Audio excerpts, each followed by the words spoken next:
नमस्कार प्यारे बच्चों, कैसे आप लोग? उम्मीद है बढ़िया होंगे। तो इस सीरीज को अगर आप लोग एंजॉय कर रहे हैं तो उम्मीद है आप लोग पढ़ाई लिखाई में लग गए होंगे। तो बच्चे लोग, जैसा कि आपको पता है कि हम लोग अभी इस सीरीज को चला रहे हैं बिहार बोर्ड क्लास 12th वाले बच्चों के लिए। जो लोग भी अगर इस सीरीज को कर रहे हैं या पहली बार इस चैनल पर आए हैं तो इसे लाइक सब्सक्राइब कर लीजिए ताकि आप तक ये नोटिफिकेशन पहुंचता रहे।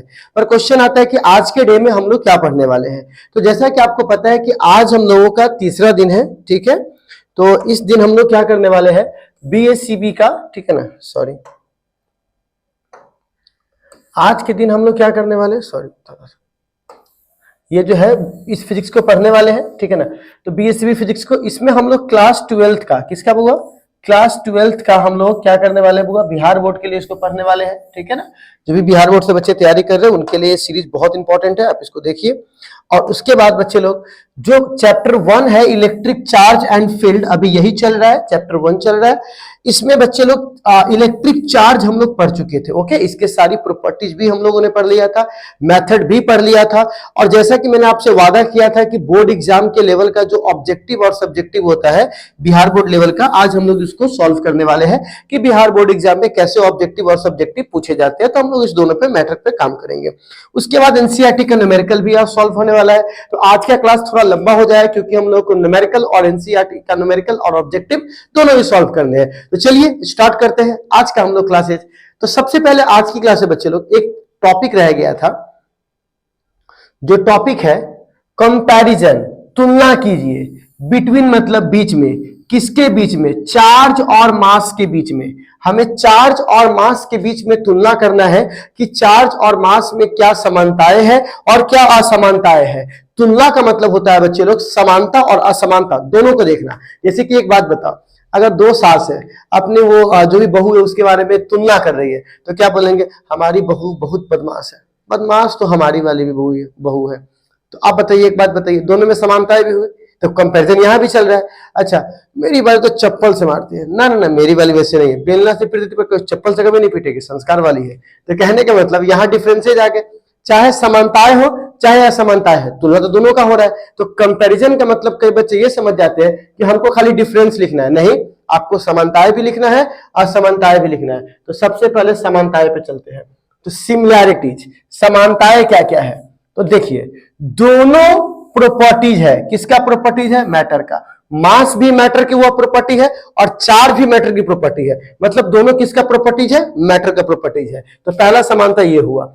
दोनों इनवर्स स्क्वायर रूल को फॉलो करते हैं। आप कहिएगा सर ये इनवर्स स्क्वायर रूल क्या होता है, मतलब दोनों के फॉर्मूला में जो फोर्स का फॉर्मूला आता है वो इस तरह से आएगा। गुरुत्वाकर्षण का भी ये फॉर्मूला होता है F इंटू जी इंटू M1 M2 बटे आर स्क्वायर, और इसका भी ये फॉर्मूला होता है कूलम के नियम में K इंटू Q1 Q2 बटे आर स्क्वायर। आगे मैं चर्चा करूंगा, बस इतना समझिए, इनवर्स मतलब नीचे, स्क्वायर और रूल मतलब इनवर्स स्क्वायर रूल को ये क्या करता है, पालन करता है। They are scalar quantity, charge भी स्केलर क्वांटिटी है, मास भी स्केलर क्वांटिटी है। तो आपको सिमिलैरिटीज मिल गई, यहाँ तीन समानताएं हमारे सामने आ गया। पहला क्या है, दोनों प्रॉपर्टीज है, किसका प्रॉपर्टीज है, मैटर का। दूसरा क्या है, स्क्वायर रूल को फॉलो करता है, बिल्कुल करता है, और दोनों स्केलर है। तो आई थिंक आपको ये सिमिलैरिटी समझ में आ गई होगी। अब आता है डिफरेंस, कि दोनों में डिफरेंस क्या है, अंतर क्या है। तो देखिए सबसे पहला अंतर, ठीक है, सबसे पहला अंतर ये देखिए क्या है, इलेक्ट्रिक चार्ज में बी पॉजिटिव और निगेटिव। इलेक्ट्रिक चार्ज पॉजिटिव भी हो सकता है और इलेक्ट्रिक चार्ज नेगेटिव भी हो सकता है। ये बात हम लोगों ने ऑलरेडी देखा था कि इलेक्ट्रिक चार्ज पॉजिटिव भी हो सकता है और नेगेटिव भी, प्लस और माइनस, इलेक्ट्रॉन और प्रोटॉन। लेकिन मास जो है वो केवल एक ही प्रकार का होता है, मास में कोई प्लस माइनस नहीं होता है। कभी आप जाके दुकान पे बोले हो कि वो 5 kg चीनी माइनस 5 kg चीनी लावाता, बहुत मार तो क्या है, क्योंकि उसमें माइनस और प्लस नहीं होता है। अच्छा, इसमें कहता है चार्ज इज स्ट्रिक्टली, स्ट्रिक्टली का मतलब होता है एकदम, ना बोलते स्ट्रिक्टली इस बात को फॉलो करना, मतलब 100%, ठीक है। वो कंजर्व होता है, कंजर्व किसे कहते हैं लास्ट क्लास में बता चुके हैं। तो कंजर्वेशन ऑफ चार्ज, चार्ज जो है कंजर्वेशन के नियम का पूरा पालन करता है, लेकिन मास भाई साहब कंजर्वेशन के नियम का पूरा पालन नहीं करता है। ये क्या करता है, बड़ी उचक्का होता है, तनका सानी मास एनर्जी में भी कन्वर्ट हो जाता है, तो मतलब हर एनर्जी को मास में कन्वर्ट कर लेता है। तो मास जो है वो कंप्लीट कंजर्वेशन का पालन नहीं करता, लेकिन चार्ज करता है। ओके, अंतर हो गया।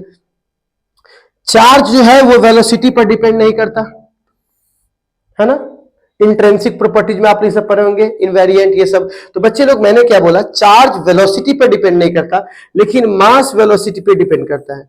अगर इसकी वेलोसिटी लाइट की स्पीड से अधिक हो गई तो मास सीधे किसमें बदल जाएगा, चार्ज में, सॉरी मास सीधे एनर्जी में बदल जाएगा। तो आप इतना समझ में आ रहा होगा कि पहला अंतर तो यह है कि ये पॉजिटिव और नेगेटिव दोनों होते हैं, ये केवल पॉजिटिव होते हैं, मतलब एक ही काइंड के होते हैं। चार्ज ये कंजर्व होता है, ये कंजर्व हो भी सकता है और नहीं भी हो सकता है। उसके बाद यहां पर ये वेलोसिटी से इंडिपेंडेंट होता है लेकिन ये वेलोसिटी पर डिपेंड करता है। उसके बाद चार्ज क्वांटाइज्ड होता है। क्वांटाइज्ड करने का मतलब चार्ज जब भी पाया जाएगा पूर्ण पाया जाएगा, पर मास के साथ ऐसा नहीं है। मास क्वांटाइज नहीं होता है, वो पूर्ण अपूर्ण 2.5 3.1 कुछ भी हो सकता है।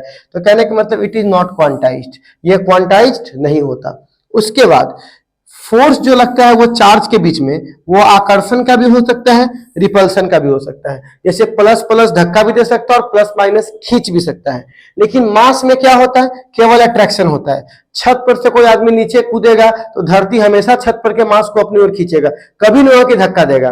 कभी ऐसा हुआ कि कोई छत पर से कूदा ऊपर चला गया? नहीं नहीं, पहले वो कहां आएगा, नीचे, फिर कहां जाएगा, ऊपर, लेकिन पहले कहां आएगा, नीचे। तो याद रखिएगा मास जो है वो हमेशा अट्रैक्शन पे रहता है और ये अट्रैक्शन और रिपल्सन दोनों पे रह सकता है। ओके, चलिए तो अब सवाल आता है कि ठीक है कोई और टॉपिक है?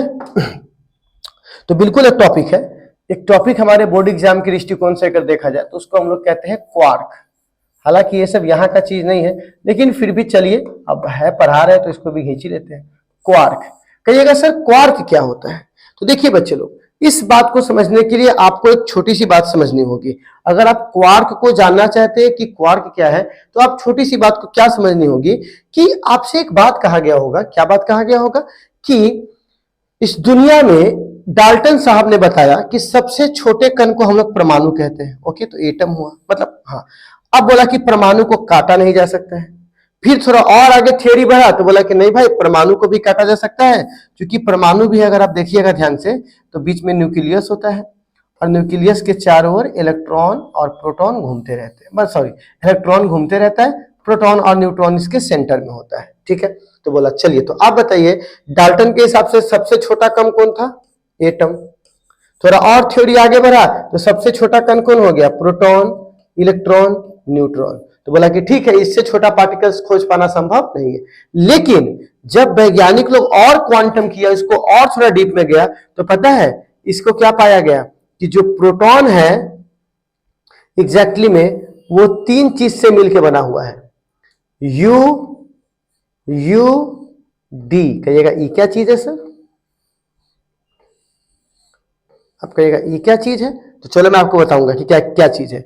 इसी चीज को, मतलब पहले हमको लगता था कि प्रोटॉन इकट्ठा है, लेकिन प्रोटॉन को तोड़िएगा तो उसके अंदर से भी छोटे छोटे पार्टिकल्स निकलेंगे जिसका वैल्यू, तो आप कहिएगा सर इसी चीज को हम लोग क्वार्क कहते हैं क्या? बिल्कुल। तो क्वार्क आप बताइए, सबसे पहले दुनिया को लगा कि सबसे छोटा कण एटम है, फिर थोड़ा आगे बढ़ा तो पता चला कि नहीं, छोटा सबसे छोटा कण प्रोटॉन, इलेक्ट्रॉन, न्यूट्रॉन है। और आगे बढ़ा तो पता चला कि नहीं भाई, प्रोटॉन और न्यूट्रॉन के अंदर भी और छोटा कण होता है, छोटे छोटे चीजों से बना है। तो इसी छोटे चीजों को हम लोग क्या बोलते हैं? क्वार्क कहते हैं। क्या कहते हैं? क्वार्क। क्वार्क होते 6 प्रकार के हैं, लेकिन हमें 6 प्रकार के नहीं पढ़ना है, केवल हमको पढ़ना है अप और down, up down, single down, up और डाउन। तो इसको बोलते हैं बुआ 1/3E और इसको बोलते हैं 2/3E। ये यहां पर माइनस होगा और ये यहां पे प्लस होगा। ठीक है ना? तो एक को बोलते हैं +1/3 और एक को बोलते हैं -2/3। ये आप देख लीजिएगा एक बार। तो बच्चे लोग अब यहां पर एक क्वेश्चन आता है कि सर क्वार्क किसे कहते हैं? तो क्वेश्चन का आंसर ये है कि सबसे स्मॉलेस्ट इलेक्ट्रॉनिक पार्टिकल को, देखिए सबसे स्मॉलेस्ट पहले किसको समझते थे? प्रोटॉन को, लेकिन नहीं, सबसे स्मॉलेस्ट इलेक्ट्रॉनिक पार्टिकल को हम लोग क्या बोलते हैं? क्वार्क। तो यहां पर क्या बोलेंगे? The smallest electronic particle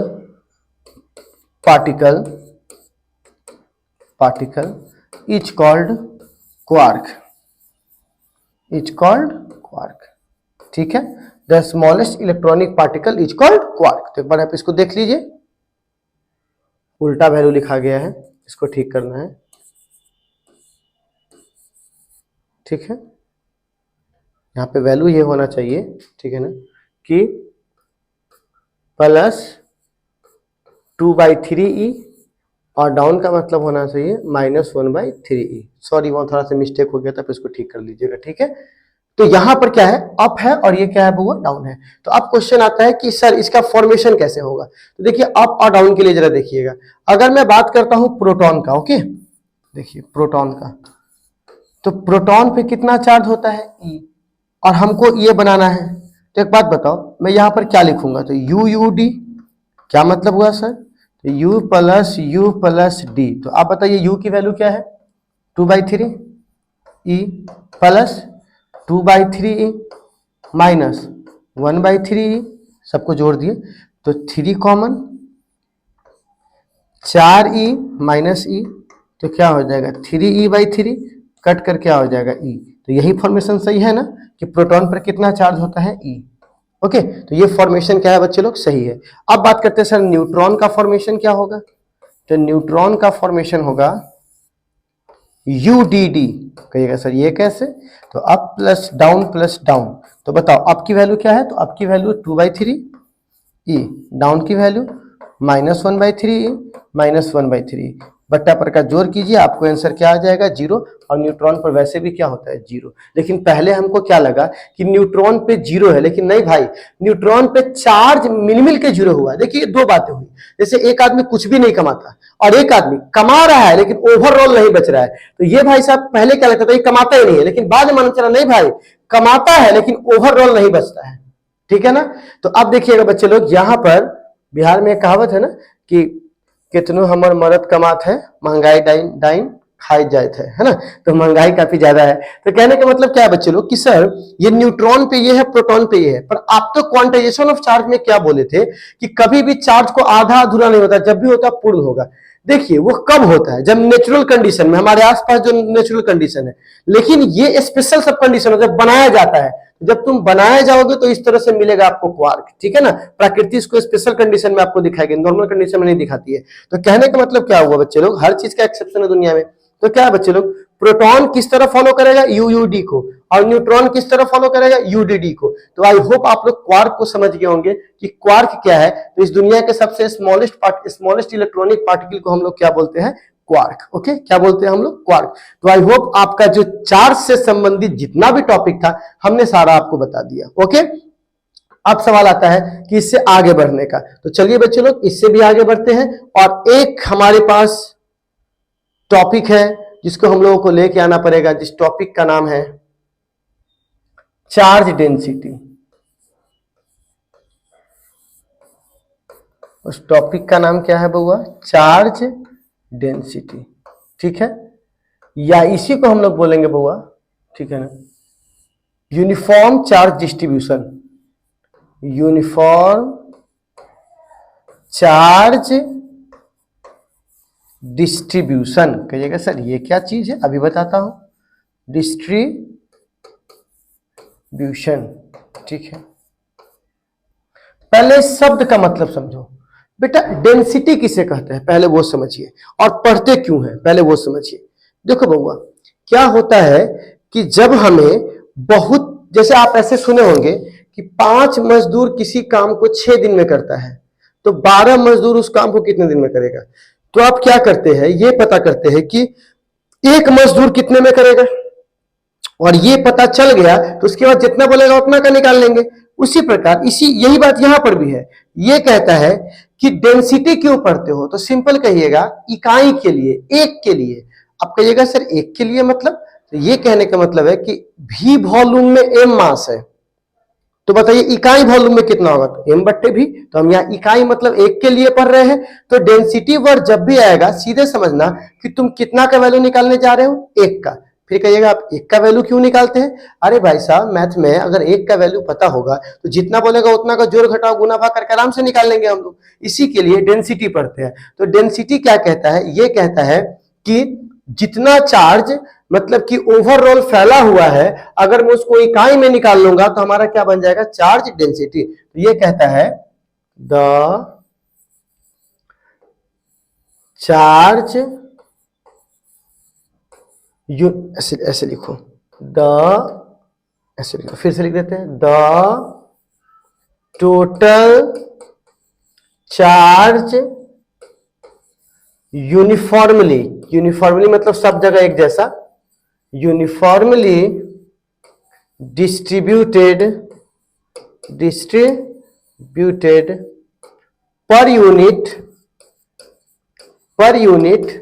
dimension, per unit dimension. आप कहिएगा पर यूनिट डायमेंशन का मतलब, देखो जब हमको शेप नहीं पता है कि जिस वस्तु पर हम चार्ज दे रहे हैं वो लंबा है कि चौड़ा है कि मोटा है, तो हमको नहीं पता हो तो न लंबाई लिखेंगे, न मोटाई लिखेंगे, न चौड़ाई लिखेंगे, इस तीनों शब्द के जगह पर एक शब्द लगा देंगे डायमेंशन। डायमेंशन का मतलब होता है उसकी आकृति, उसका आकार जैसा होगा वैसा हम लोग रख देंगे। तो यहाँ पर क्या देखा गया, आप बताइए, कोई भी वस्तु पर अगर तुम चार्ज दोगे तो तीन तरीके से दे सकते हो, या तो तुम उसके रॉड पे भेज दो, लंबाई पे भेज दो, या इस एरिया पर भेज दो, या इस पूरे वॉल्यूम में भेज दो। तो कितने प्रकार से आप चार्ज को डिस्ट्रीब्यूट कर सकते हो, बांट सकते हो? तीन प्रकार से।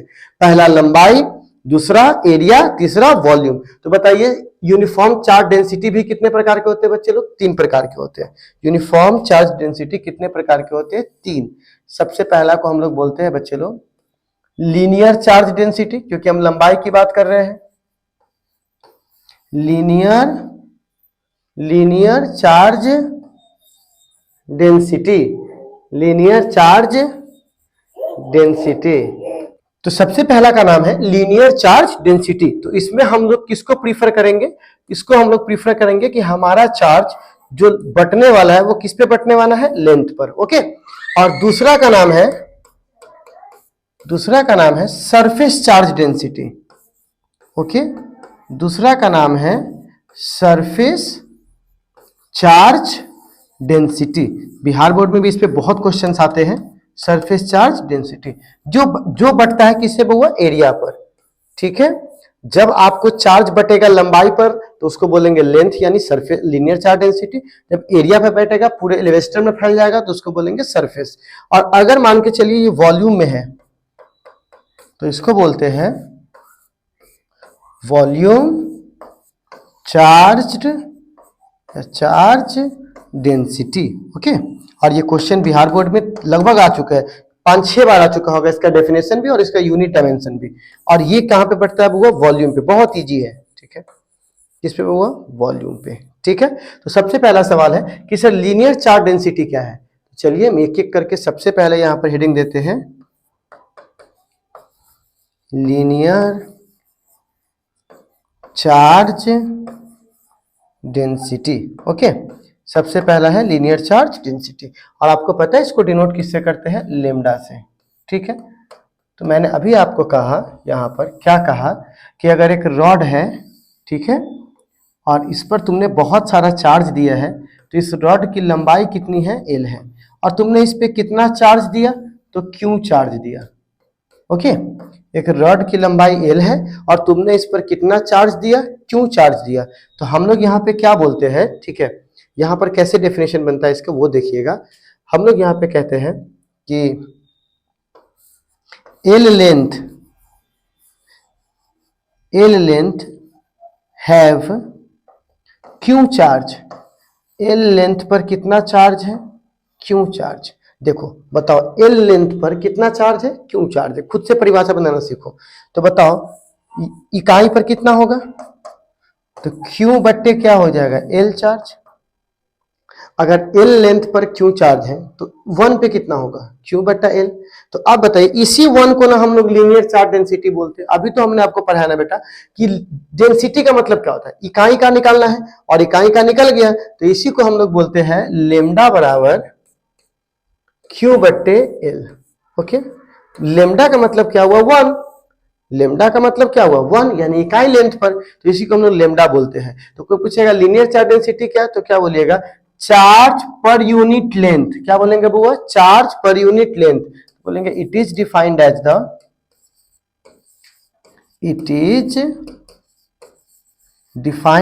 द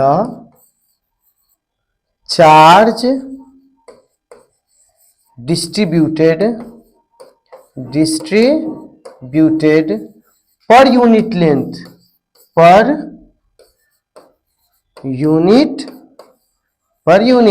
लेंथ इज कॉल्ड, क्या कहलाएगा बउआ? Is called linear charge density, linear charge density LCD। और डिनोट किससे करते हैं बुआ? इट इज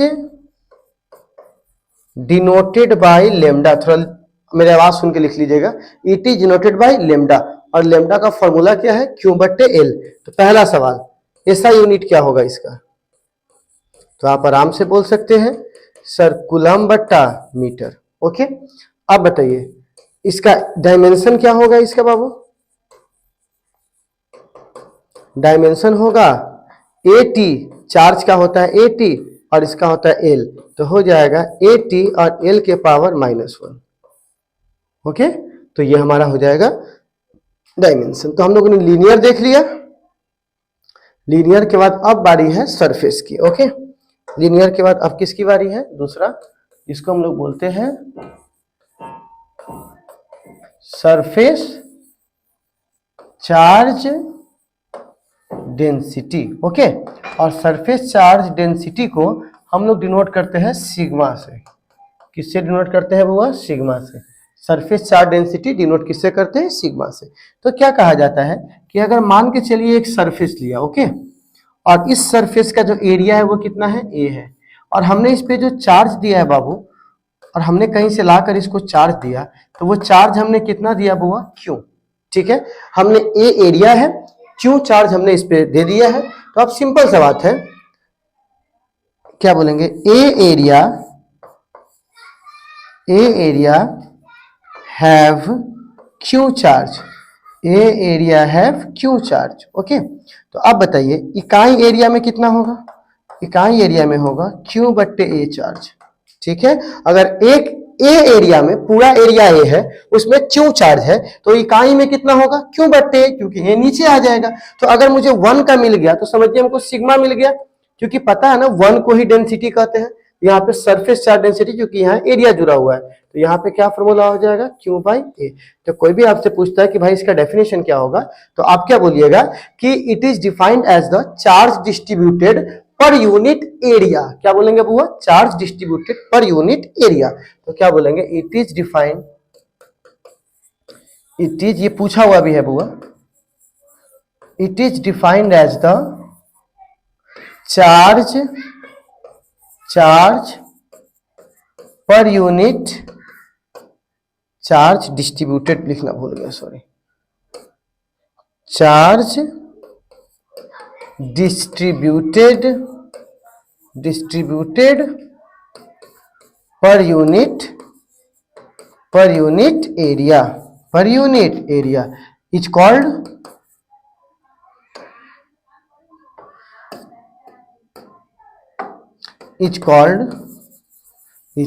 क्या कहलाएगा बाबू? Surface charge density. ओके बाबू, क्या कहलाएगा बाबू? Surface charge density. It is denoted by sigma. किससे डिनोट करते हैं बुआ इसको? सिग्मा से। तो सिग्मा से डिनोट करते हैं, सिग्मा का फॉर्मूला आ गया, और इसका एसआई यूनिट 2 बार पूछ चुका है, SI unit.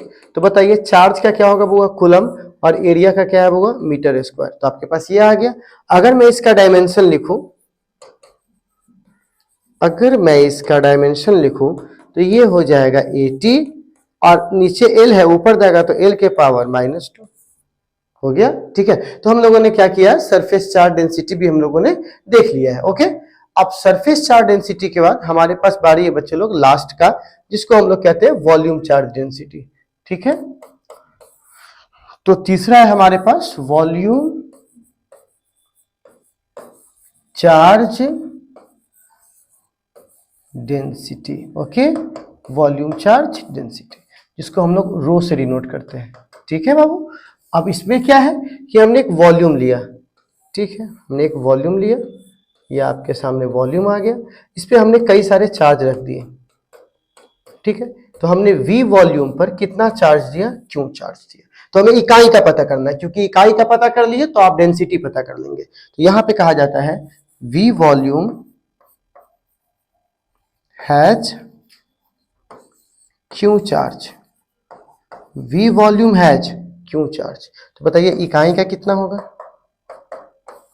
Q by V charge, Q by V charge. तो हम लोग यहाँ इकाई को ही तो डेंसिटी कहते हैं, तो डेंसिटी का फॉर्मूला हमारे सामने क्या आ गया, क्यू बट्टे वी। और अगर मैं इसका डेफिनेशन लिखूंगा तो क्या लिखूंगा, it is defined as the, अब तक आपको याद भी हो गया होगा, it is defined as the charge distributed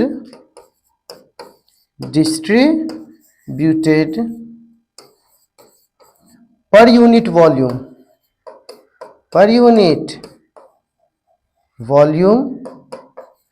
is called, क्या कहलाएगा वो, वॉल्यूम चार्ज डेंसिटी। आप लोग पूरा लिखना, ठीक है। इट इज डिनोटेड बाय, इसको डिनोट किससे करते हैं, डिनोटेड बाय रो, किससे डिनोट करते हैं बुआ, रो से। तो आप बताइए इसका ऐसा यूनिट क्या होगा, तो चार्ज का होगा कूलम और इसका होगा मीटर क्यूब, बहुत सिंपल। अगर मैं इसके डायमेंशन की बात करूं बाबू, डायमेंशन, तो बताइए इसका डायमेंशन क्या होगा बाबू, AT, और L ऊपर जाएगा तो L के पावर -3, ठीक है, बस हो गया। तो यहां पर हमारा चार्ज का सब कुछ खत्म हो गया। तो अब सवाल है कि सर हमने पढ़ा क्या क्या, तो एक बार रिकैप करवा देता हूं। सबसे पहले पढ़ा बच्चे लोग हम लोग चार्ज क्या है, ओके। फिर पढ़ा जनरल प्रॉपर्टीज क्या है, जनरल प्रॉपर्टीज, तो हम लोगों ने कई सारे देखे बच्चे लोग प्रॉपर्टीज। फिर हम लोगों ने पढ़ा बेसिक प्रॉपर्टीज क्या है, बेसिक प्रॉपर्टीज, और हम लोगों ने 3 पढ़ा है, एडिटिविटी, क्वांटाइजेशन, कंजर्वेशन, ठीक है। फिर हम लोगों ने पढ़ा है method of charging, method of charging, ठीक है। तो इसमें भी हम लोगों ने 3 पढ़ा, कंडक्शन, फ्रिक्शन, इंडक्शन। फिर हम लोगों ने पढ़ा चार्ज मास में अंतर, चार्ज एंड मास। और फिर हम लोगों ने पढ़ा चार्ज डेंसिटी, चार्ज डेंसिटी। और मैं आपको बता दूं कि इसमें भी हम लोगों ने क्या किया है, इसमें भी हम लोगों ने 3 पढ़ा, लीनियर, सरफेस, वॉल्यूम। और अब हम लोग करने जा रहे हैं एनसीईआरटी का न्यूमेरिकल, और तब हम लोग पढ़ेंगे चार्ज पर बिहार बोर्ड का ऑब्जेक्टिव और सब्जेक्टिव, ऑब्जेक्टिव प्लस सब्जेक्टिव, ठीक है। इतना पे हमारा चार्ज केवल खत्म होगा। फिर हम लोग कूलम्ब के नियम पर आएंगे। कंप्लीट आपको मैं एनालिसिस करके दे रहा हूं, एक भी क्वेश्चन बोर्ड एग्जाम में इधर से उधर हो गया तो तुम कहना, एक भी नहीं होने देंगे। तो ये कंप्लीट बात हम लोग कर रहे हैं, ठीक है ना। तो एनसीईआरटी का हम लोग सॉल्यूशन करने जा रहे हैं। तो चलो बच्चे लोग, आप लोग भी रेडी हो जाइए।